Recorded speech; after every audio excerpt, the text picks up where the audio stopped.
ಶಾಂತಿ ಮಧ್ಯೆ ಕಾಂಗ್ರೆಸ್ನಲ್ಲಿ power fight. ನಿನ್ನೆ ಡಿಸಿಎಂ, ಇಂದು ಸಿಎಂ ದೆಹಲಿ ದಂಡಯಾತ್ರೆ. ನಾಳೆ ಹೈಕಮಾಂಡ್ ಜೊತೆಗೆ ಹೈ ವೋಲ್ಟೇಜ್ ಸಭೆ.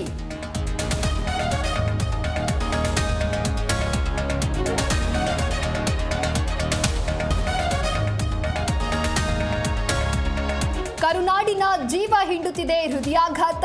ಧಾರವಾಡ, ಬೆಳಗಾವಿ, ಮಂಡ್ಯದಲ್ಲಿ ಯುವಕರೇ ಬಲಿ. ನಿಂತಲ್ಲಿ ಕೊಂತಲ್ಲಿ ಪ್ರಾಣ ಕಸಿಯುತ್ತಿದೆ ಹಾರ್ಟ್ ಅಟ್ಯಾಕ್.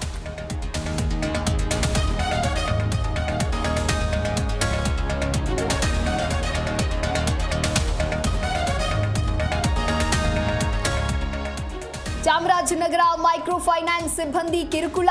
ಮನೆ ಮಂದಿಗೆ ಹೊರಗೆ ಹಾಕಿ ಮನೆ ಜಪ್ತಿ. ಸಾಲ ಪಡೆದ ತಪ್ಪಿಗೆ ಬೀದಿಗೆ ಬಿದ್ದ ಕುಟುಂಬ.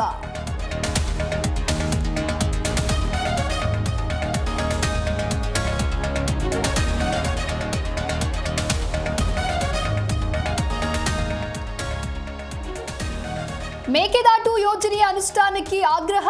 ರಾಜ್ಯ ಸರ್ಕಾರದ ವಿರುದ್ಧ ಮದ್ದೂರಿನಲ್ಲಿ ಪ್ರತಿಭಟನೆ. ಮೈಸೂರು ಬೆಂಗಳೂರು ಹೆದ್ದಾರಿ ತಡೆದು ಆಕ್ರೋಶ.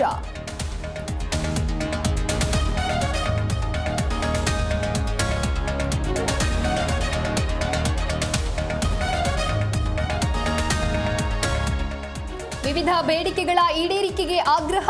ಕಾರ್ಮಿಕ ಸಂಘಟನೆಗಳಿಂದ ಇಂದು ಭಾರತ್ ಬಂದ್. ಬೆಂಗಳೂರು ಸೇರಿ ರಾಜ್ಯದಲ್ಲೂ ಪ್ರತಿಭಟನೆ, ಮೆರವಣಿಗೆ.